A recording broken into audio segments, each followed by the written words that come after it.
Indian clubs. They're called teardrop Indian clubs. They weigh £4 each. They're a little bit different to kettlebells and sledgehammers in the fact they're lighter, but they're a lot more difficult to use. Here's a little demonstration of some of the things you can do.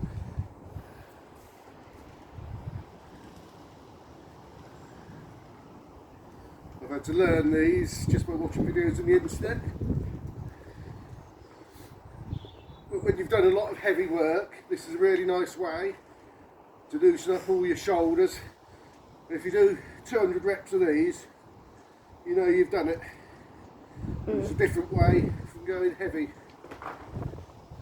It's a bit more like doing a yoga workout, I would say, because it's relaxed. But by going heavy with the kettlebells and the sledgehammers, at least you get some physical results from it.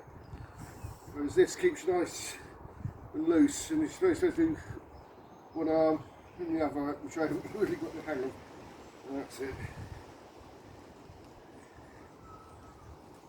Obviously with practice, but you need to be outside because there isn't room inside. Better off doing 2 at a time at the moment, because I haven't done any for a while because the weather's been too bad.